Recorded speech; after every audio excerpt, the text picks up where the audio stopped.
महाभारत के युद्ध के बाद भगवान श्री कृष्ण और अर्जुन द्वारका लौट रहे थे, पर इस बार रथ को भगवान ने नहीं, अर्जुन ने स्वयं चलाया। द्वारका पहुंचते पहुंचते अर्जुन अत्यंत थक चुके थे। अर्जुन अतिथि गृह में चले गए और गहरी निद्रा में लीन हो गए। शाम का समय हुआ। रसोई में सुगंधित व्यंजन परोसे जा चुके थे।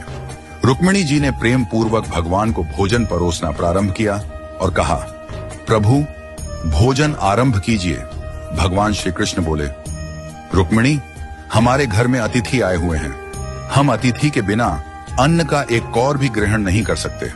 रुक्मिणी जी बोली, आप आरंभ कीजिए प्रभु, मैं अर्जुन को बुला लाती हूं। रुक्मिणी जी जब अतिथि भवन पहुंची तो देखा अर्जुन गहरी निद्रा में थे, किंतु वह निद्रा भी साधारण नहीं थी।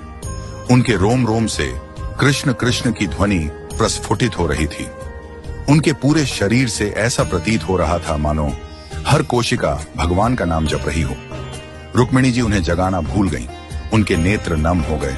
वह वहीं खड़ी हो गईं और मंद मंद स्वर में ताली बजाने लगी, जैसे किसी हरि कथा में प्रेम से भीगी भक्तिन हो।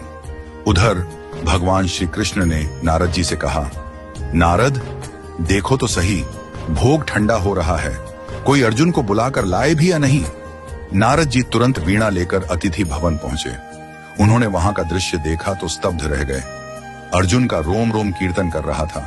रुक्मिणी जी ताली बजा रही थी। नारद जी को दिव्य प्रेम का साक्षात्कार हुआ। वे भी अर्जुन को जगाना भूल गए और वहीं बैठकर अपनी वीणा पर गोविंद गोविंद का मधुर कीर्तन करने लगे। अब उधर सत्यभामा जी ने प्रभु से कहा, प्रभु भोग ठंडा हो रहा है, आप तो भोजन प्रारंभ करिए। भगवान बोले, हम अतिथि के बिना अन्न ग्रहण नहीं करते, अब तुम ही जाकर देखो क्या हो रहा है। सत्यभामा जी वहां पहुंची और वहां का दृश्य देखकर मोहित हो गईं।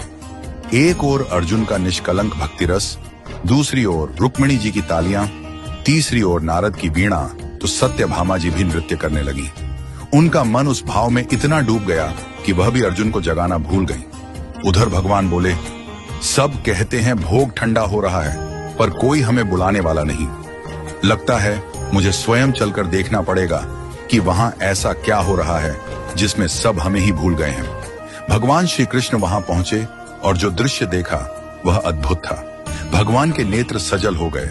प्रेम के अश्रु उनके नेत्रों से बहने लगे। उन्होंने धीरे से आगे बढ़कर अर्जुन के चरणों को अपने कर्कमलों से दबाना शुरू किया। जैसे ही भगवान के अश्रु अर्जुन के चरणों पर गिरे, अर्जुन चौंक कर उठे। वो बोले, प्रभु, यह आप क्या कर रहे हैं? आप मेरे चरण दबा रहे हैं।